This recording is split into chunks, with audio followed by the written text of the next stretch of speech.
And now it's my pleasure to introduce a longtime champion and partner in our Women in Water Diplomacy Network, Ambassador Katja Ahlfors. Now, she and I were joking. We didn't have any influence in her reposting to Senegal recently. Just a few months ago, she was reposted here as ambassador to Senegal and ambassador designate for for Gambia and Côte d'Ivoire. And we said, okay, party's coming to Dakar now. So really, Katja, from the bottom of my heart, thank you for your championship and advocacy. You know, everyone in the Women in Water Diplomacy Network is really living our 4 pillars of supporting women, water, peace, and security. And I think Katja really embodies that as well. So please, Ambassador Ahlfors, please join us. Welcome.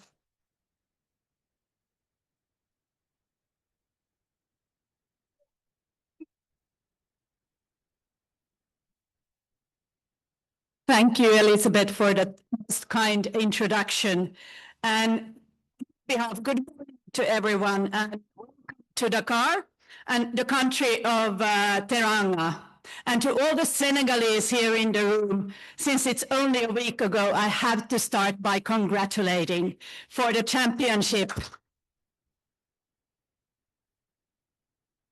And I actually think it has a strong linkage with today's discussion, because it was a masterpiece of what cooperation at its best can achieve. The Honourable Minister had to leave very understandably, but distinguished colleagues and participants, both on-site and online, dear friends of water, it's my great honor and pleasure to address the Women in Water Diplomacy Symposium at the eve of the historic preparatory meeting of UN Water Conference.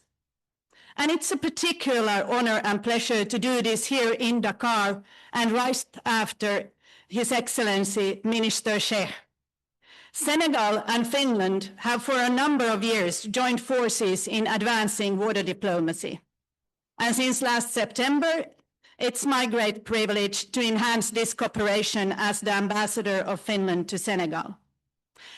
But let me start by thanking our partners, without whom we would not be here today. First and foremost, the members of Women in Water Diplomacy Network, for your participation and for bringing your wide expertise to this event. Scott Foundation, who together with the network have done the arrangements and created this space for our exchanges. Senegal and the United Arab Emirates for your leadership in this year's UN Water Conference. Zambia for our co-chairmanship in the thematic dialogue on water for cooperation theme. We have an exciting year ahead of us. Elevating critical voices in water diplomacy. That's the headline for today's symposium. Water and gender is also the theme of today, 2026. It's about centering women and girls in water solutions, calling for a transformative, rights-based approach to solving the water crisis. These aims should be self-evident. However, reality shows us this is not the case. Therefore, I'm very grateful we have all your expertise gathered in this room, and I hope that today's discussion will provide useful lessons learned and new ideas on how to achieve this. I think we all know why it's important, and I encourage you to be as frank and bold as possible in today's discussions. Today, we will have a specific focus on elevating African water diplomacy practice and expertise. And here I would like to note that the African Union designated 2026 as the AU Year of Water and Sanitation. Also in this regard, Senegal plays a key continental role, which we already was mentioned, that the Minister Sheikh is currently chairing African Ministers' Council on Water, or AMCOW as it is called. Finland is a proud partner with Women in Water Diplomacy Network, and I think officially our partnership is entering its 4th year. For me personally, being a member of this network and also of another network, the Nordic Women Mediators, has meant a lot. If I try to briefly describe it, I would highlight firstly the professional meaning of it. It brings together such a wide expertise and experience, and with a lot of different perspectives, thanks to the fact that we have representatives not only on a global level, but also working professionally on very different tasks. Secondly, I would like to highlight the empowerment that it gives. Unfortunately, during the years that I have been a member of these networks, if I'm very brutally honest to myself, the direction of developments is not positive, on the contrary. But these gatherings always give me some strength, which is needed. And last but not least, friendships. Friendships that beautifully combine both professional and private life. Dear friends, today is only the 24th of January. On the international arena, so much has happened in these past weeks that it feels sometimes like we've been in year 2026 much longer. More boring times would be good news. Finland's white paper on foreign and security policy is based upon value-based realism, introduced by our President Alexander Stubb. Earlier this week, the concept got a fair share of attention at the World Economic Forum in Davos. What might not have been evident is the fact that the strategy was presented in 2024. What does this approach mean? Finland continues to be a strong defender of multilateralism, rule of law, human rights, and international law. We also believe that the global majority supports multilateralism, but we do see that they do not have a fair share of influencing in the multilateral structures. Reforms are necessary. Finland's candidacy for the UN Security Council is a high priority for us. If elected in June 2028, our membership would take place in 2029-2030. It is important to push for the reform of the Council. Africa's underrepresentation must be corrected. Finland supports dedicating 2 permanent seats to members from Africa. Defending multilateralism is one part of value-based realism. Another part I would describe as proactively looking for common denominators with an open mind. If elected, Finland would do exactly this.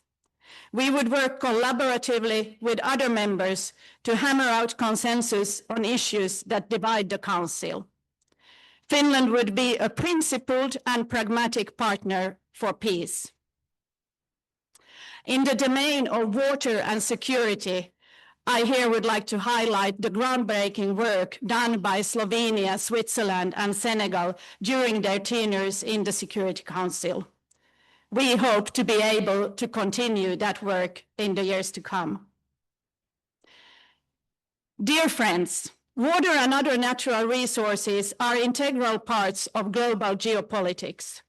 Nation-states are securing their water, food, and energy security, as well as mineral supply needs. And not just present needs, but also future ones. I do believe that water diplomacy provides many avenues for defining common denominators. And current circumstances urge us all to proactively search for these.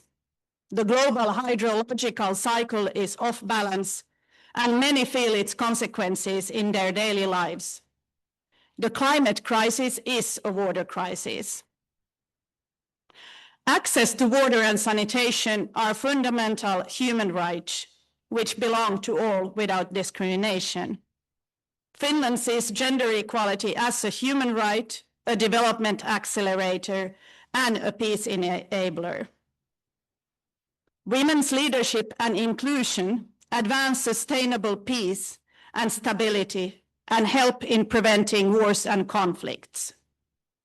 So it should be evident that women need a seat at every decision-making table and to be part of all stages, for example, of a peace process.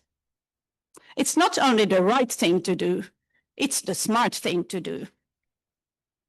By excluding half of humankind, there is no way we will find sustainable solutions. So peace mediation and gender equality are both at the heart of our foreign and security policy. How do we define water diplomacy? We see it as an instrument to prevent, mitigate, and resolve water-related tensions, making use of diplomatic tools, water-related know-how, and cooperation mechanisms across multiple diplomacy tracks. Finland is a strong supporter of transboundary water cooperation regulated through UN Convention. We are building very much on our own historic experiences, and we have played in shaping international water law ever since the 1960s and in codifying it through 2 UN water conventions. It might already be clear that we are strong believers in network, so you will not be surprised to learn that in water diplomacy, we build on the support and expertise of Finland's water diplomacy network.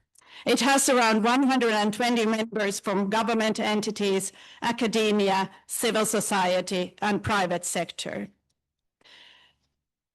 On women, peace and security, we are currently implementing our 4th national action plan. It recognizes the link between climate and environmental matters, and it's one of the cross-cutting themes in this plan. Globally, climate change and biodiversity loss, as well as environmental degradation, hit the hardest those who are less able to adapt to the changes and instability to begin with.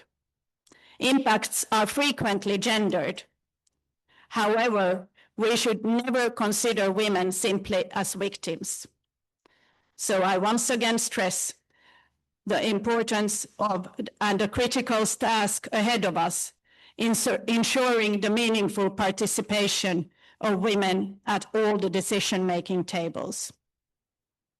Distinguished participants, dear friends, the UN 2026 Water Conference is a decisive moment in responding to the water-related challenges we as humanity are facing. We are happy that through our support, we can enable the participation of the Women in Water Diplomacy Network in the preparatory discussions, as well as the way leading into the conference and at the conference itself. We are also really happy and honored that we, together with Zambia, have been elected to lead on the theme, Water for Cooperation.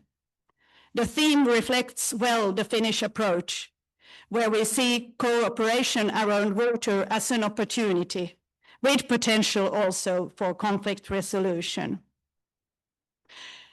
Ensuring inclusion of women as water experts in this conference will ensure a more inclusive understanding of water-related challenges and solutions. Finland is convinced this is critical for defining sustainable solutions. And I was also very happy to hear Minister Shea's strong words in this regard and the recognition of the importance of the agenda. And this is why we do need the support of your wisdom and expertise. Thank you. Merci. Jerejef. Kiitos.